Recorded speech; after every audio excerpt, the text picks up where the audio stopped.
Okay, and welcome to the Phono Cave. The Red Menace is finished.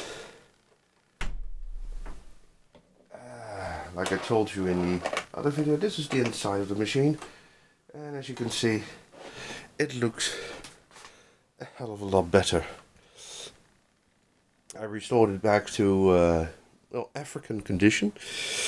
As you see, blue interior, red exterior, yellow horn.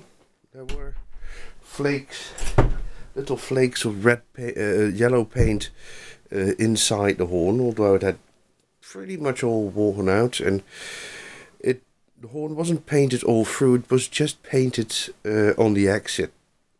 So that's exactly what I did. Well, the sound box of the machine was in a pretty good state, for being in the tropics for 3 or more decades. There were 2 tiny hair cracks in there, in the membrane.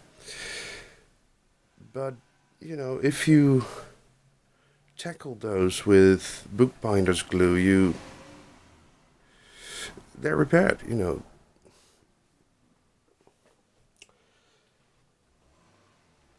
Okay, so Daisy. See.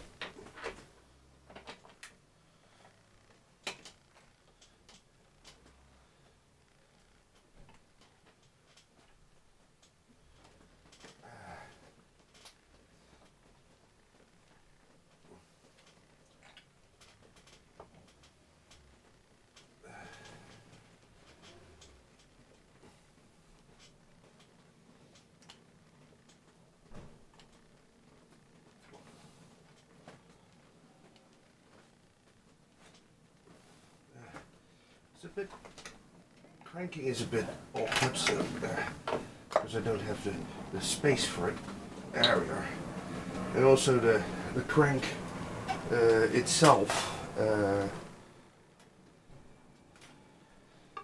is a bit off. They repaired it with a piece of rubber, so the handle stays on. Of course, there needs to be a little ring in there that keeps it in place.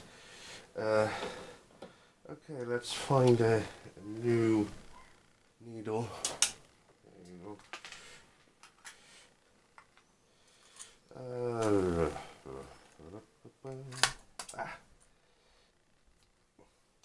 These things never want to work like you want them to work. Come on, open up. Good.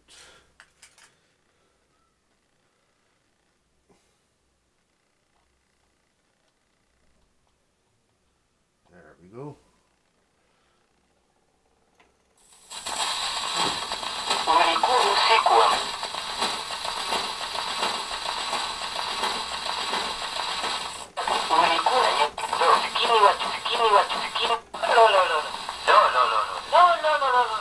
Kutoka mle mwangani wa mbingu, malaika wa Bwana akawaambia, msiogope, ninazo habari njema kwa ajili yenu.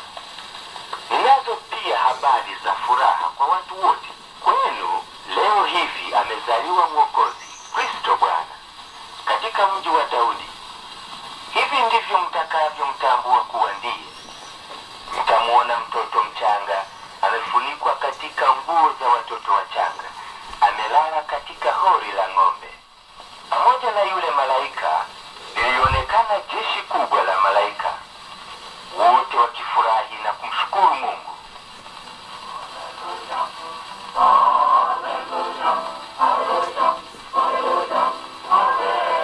Baada ya haya, wale malaika... Okay. As you could well hear, it's difficult to... There we are. As you could well hear, it sounded a lot better than last time. The last time it was slow, really slow. The only thing that I need to do for this machine is to find a new piece of felt, because the ring here that keeps the plateau in place, it needs felt under it to keep that in place as well. Otherwise it simply falls off. So now, what I now did is I simply took a piece of cardboard and made a hole in it, pushed it through and put the thing on top. And that works too, but it's not the way it's supposed to be. Now, let's get ourselves... let's see.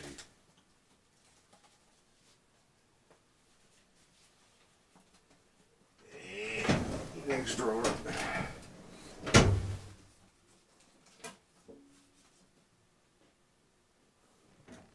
That's a good one.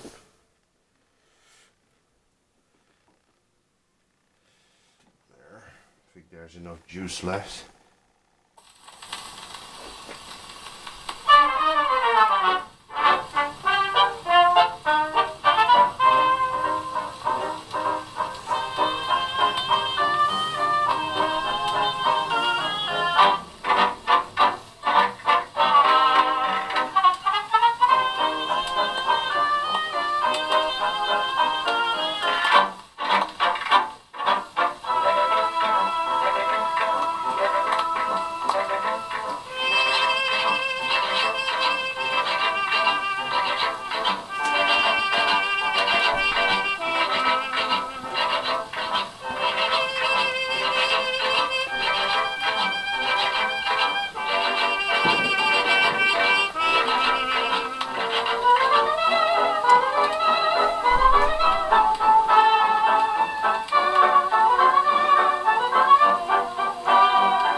Of course, we still need to find the manual brake and the automatic brake for this machine.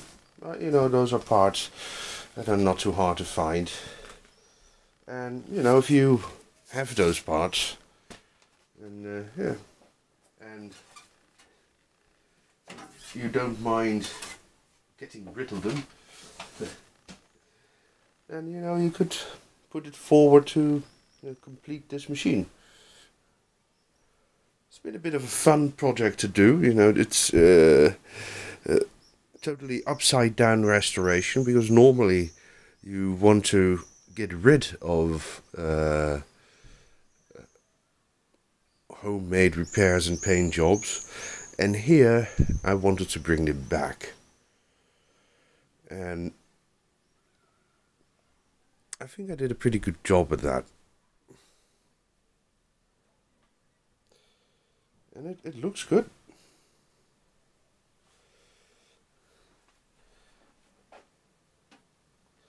Well, I think that's pretty much all that I have to say about this, you know. It was a fun project, definitely. Yeah, one point is the... that will keep on running until it stops. Put that thing back, clickety click. There we are.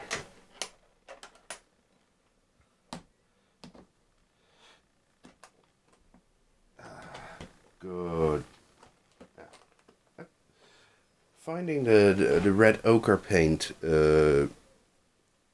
took a bit of time. It took quite a bit of money as well. Probably the most expensive thing in this whole repair.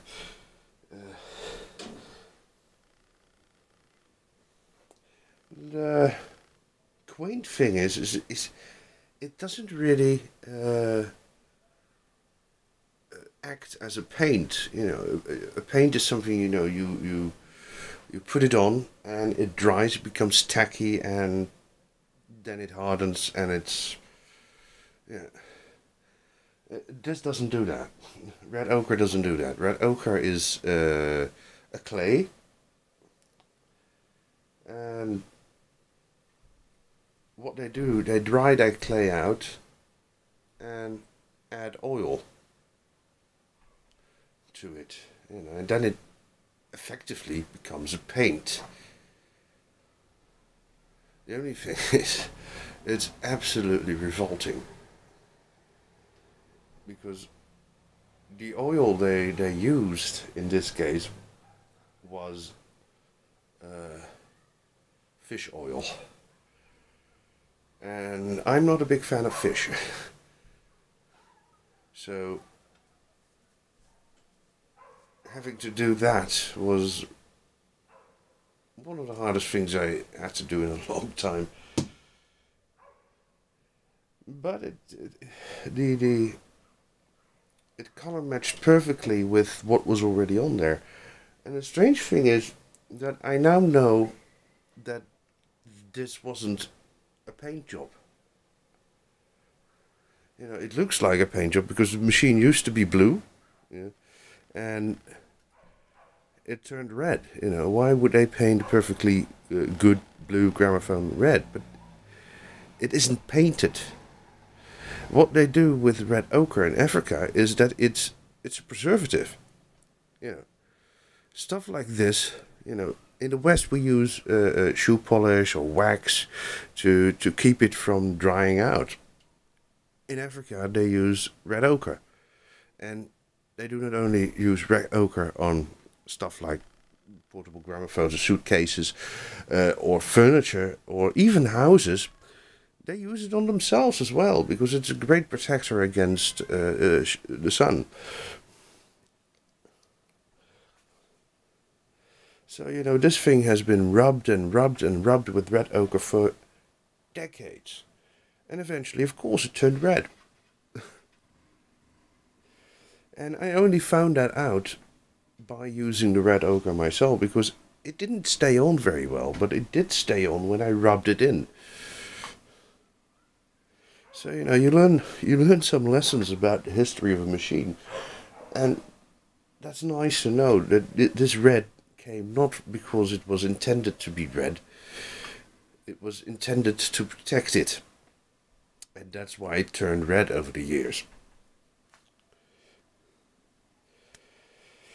Yeah, it was fun to do, and there's a little bit of work left on it. You know, frails like this, you know, needs to be glued, but you know, that's details. That comes later. That comes when I'm absolutely ready and finished with it. This normally needs to. Normally it stays up. This is.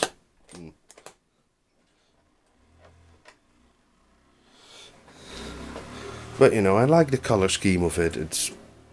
Oh, whoop! Don't do that. Stay there. Oh, it's next to the damn thing. There we are. I like the color scheme with the bright blue, and the yellow, and the red. Yeah. Just a very nice thing, but a very nice job as well.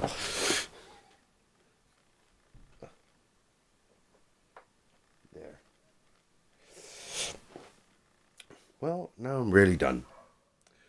You know, if you liked it, subscribe. You know, click the little bell for, you know, you get notices when I put a new video up, and that's always nice to know, you know, when your favorite channel puts on a new video. Well, anyway, hope you like it. Goodbye.